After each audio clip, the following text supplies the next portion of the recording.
disminuyó, como decimos, un 0,4%, más de lo que esperaba el mercado. Hemos conocido muchos datos, pero ahora lo mollar es analizar esa comparecencia, esos titulares de esta rueda de prensa tan extensa de la presidenta del Banco Central Europeo, Christine Lagarde. Lo hacemos con Gonzalo Cañete. Gonzalo, ¿qué tal? Muy buenas tardes. ¿Qué tal, Manuel? Buenas tardes. Bueno, valoración por esa bajada de tipos de interés del 0,25%. Ha dado mucho de sí esta comparecencia de Christine Lagarde. Ha respondido todas las preguntas, una por una, de los periodistas. Bajada de 25 puntos básicos. No se compromete con lo que pueda ocurrir en el mes de diciembre, partido a partido. También ha dicho que hay algunos riesgos, sobre todo apuntando a la geopolítica. Sí, vale, yo creo que lo ha hecho muy bien. Lo ha hecho muy bien en el sentido de que disimula perfectamente.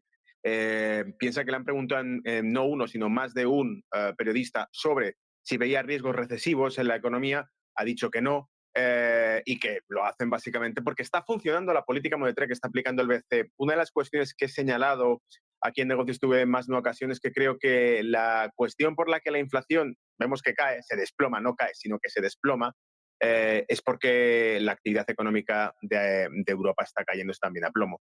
Por lo tanto, la principal economía de Europa es la que está en riesgo. Ella viene de allí, viene de Alemania, es alemana, y sin embargo ignora por completo, o parece ignorar, la situación económica de Alemania y no ve riesgos de recesión, teniendo en cuenta que la principal economía de Europa la tengamos hundida como está. Me acuerdo de las palabras del primer ministro de Finanzas de Alemania, que dijo que en realidad el crecimiento económico de Alemania no había experimentado una mejora desde 2018, y es que en 2019 empezaba ya a decaer el crecimiento económico de Alemania. El crecimiento económico de la zona euro lo tenemos en pantalla. Fíjate cómo estamos, hablando de desde 2022 prácticamente plano, ¿vale? Entonces tenemos, bueno, desde 2022, de antes de 2022, antes de que pase todo esto, vivimos un ligero repunte con el tema de la reapertura tras el COVID, pero hemos visto que está prácticamente plana zona euro. En el caso de Alemania se juegan un segundo periodo consecutivo en contracción económica. Piensa que ha hecho ya, son 3 recortes los que lleva el BCE. El último recorte se aplicó hace 5 semanas. Prácticamente no hay data para poder decir si las cosas van bien o no, y por lo tanto lo que creo que nos indica este recorte de 25 puntos básicos es desesperación, porque por mucho que lo niegue o lo obvie, la actividad económica de Europa no va bien. Lo saben de sobra. Europa está completamente hundida sin avanzar. La balanza comercial de Alemania se ha contraído, hemos visto que ha reducido su tamaño, las importaciones de Alemania también han caído. Os citaba el ministro de Finanzas alemán, pero también teníamos al CEO de la Cámara de Comercio e Industria de Alemania, no de ahora, sino hace meses, ya mencionó que veía un deterioro industrial de la economía alemana sin precedentes. Entonces, con todo este escenario, hemos visto caída de la producción o cierre de fábricas de Volkswagen emblemáticas, icónicas. Mercedes también anunciaba problemas para seguir produciendo por caída de la demanda. Hemos visto a la industria automovilística, principal industria alemana en Europa, pidiendo ayudas, ¿no? Porque se le viene encima una competencia que es incapaz de hacer frente. Hemos visto además recientemente, esta misma semana, KLM, Air France también pidiendo ayuda o subvención porque las propias sanciones que aplicó la Comisión Europea contra Rusia impedían a las compañías aéreas europeas sobrevolar espacio aéreo ruso, y por lo tanto tienen que circunvalar el territorio ruso, haciendo los recorridos bastante más largos, y no pueden competir en costes y en tiempo de recorrido con las compañías chinas que sí se lo sobrevuelan y que siguen llegando a Europa. Así que para mí el panorama en general es bastante negativo en Europa. El escenario es completamente distinto. El recorte de tipos de Europa es necesario, es decir, no les queda otra. Fíjate que de hecho tenemos en pantalla también la tasa de inflación de la core inflation de Europa, y vemos que la inflación subyacente, pues hombre, ha decaído, sí, pero llevamos ya varios meses consecutivos prácticamente planos, cercanos a esa cifra del 3, estamos en el 2,7. Es una mejora, sí, pero la core inflation no deja de estar plana. Lo que creo que están siguiendo para decidir cuándo recortan tipos no es ese gráfico, sino más bien es este gráfico, es decir, que la economía europea no tira, y por eso hay que soltar coste financiero, hay que disminuir la presión financiera sobre el crédito. De hecho, uno de los riesgos que ha mencionado ella, iba tomando notas según iba hablando ella, he apuntado, ha mencionado que los riesgos serían a la baja para la inflación en cuanto a caída en la confianza y caída en la inversión. Por lo tanto, lo que te estás reconociendo es que el desplome de la inflación viene por vía de una caída en los flujos económicos y comerciales de Europa. De hecho, estaba siguiendo, según iba anunciando el recorte de tipos y el discurso de ella, hemos visto que lo que repuntaba bastante era el propio dólar. ¿Por qué? Por deferencia. Si el euro no es solución, si el euro recorta tipos, evidentemente lo que se vuelve más atractivo es mover capital hacia dólares, a depósitos de dólares, más que a depósitos europeos. Porque además, y lo he repetido mil veces, la economía estadounidense sí tira, a diferencia de la europea, está presentando el último trimestre una tasa de crecimiento del 3%.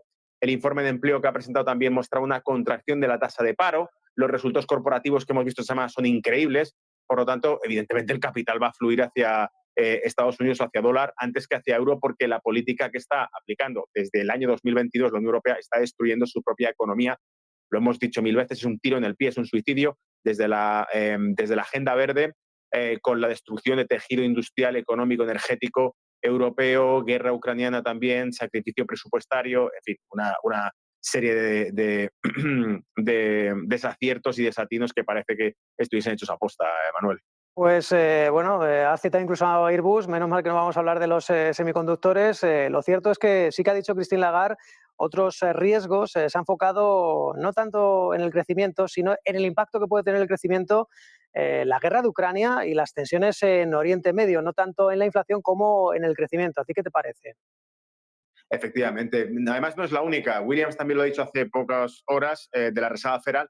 El tema geopolítico lo iban mencionando desde hace 2 semanas. ¿Por qué? Porque lo que temen es lo que es obvio. Si Irán e Israel se enfrentasen abiertamente, si Israel hace un ataque masivo contra Irán, se hablaba, esto ha sido ya básicamente verificado, incluso por Israel, ha asegurado hace horas ya, ayer, el día de ayer, anteayer también, que no van a atacar infraestructuras petrolíferas. Creo que existe básicamente una colaboración implícita. La administración de Biden es la que condonó o la que liberó 10.000 millones congelados hechos por la administración de Donald Trump, se los liberó a Irán. Por lo tanto, la administración de Biden no es estrictamente dura con Irán y también, por cierto, probablemente sea porque le ha ayudado a mantener el precio del crudo bajo. Hemos visto que Estados Unidos ha revelado y ha descargado sus reservas estratégicas de crudo en el mercado los últimos año y medio para contener la inflación, porque saben que el activo más inflacionista que es el petróleo. Si consiguen mantener el petróleo bajo, no puede haber inflación y, por lo tanto, pueden continuar con su política de suavizar los tipos de interés, que es lo que podría matar los negocios en Estados Unidos y, principalmente, matar la liquidez de Wall Street. Por lo tanto, tienen que impedir que el tema del petróleo sea un problema y, para eso, tienen que evitar que el Golfo Pérsico esté ardiendo en llamas, porque Irán lo ha dejado bien claro. Irán ha dicho que si es atacado por Estados Unidos o por Israel y se utiliza espacio aéreo de Arabia Saudita o de Emiratos para poder atacarles, consideran que estos países, Emiratos, Arabia Saudita, forman parte del problema y podrán ser también represaliados ante ese ataque. ¿Qué quiere decir represaliados? Pues que se empiece a cepillar buques petroleros que circulen por el Golfo Pérsico. Hemos hablado de Estrecho de Hormuz porque es una zona muy cerrada, muy complicada y que podría básicamente minar, cerrar por completo Irán. Y esto, claro, evidentemente estrangularía la oferta de crudo. En torno al 20% del crudo mundial se mueve a través del Golfo Pérsico y probablemente pudiese disparar o comprometer el precio del crudo. Si eso ocurriese, la inflación volvería en cuestión de 2 o 3 meses a golpear y dejaría en un callejón sin salida tanto a la Reserva Federal como especialmente a Europa, que sí necesita recortar los tipos y se verían con una inflación subiendo, mientras que tienen que seguir recortativos para rescatar la economía. Gonzalo Cañete, economista jefe de ATFX Connect. Gracias y feliz tarde. A vosotros igualmente.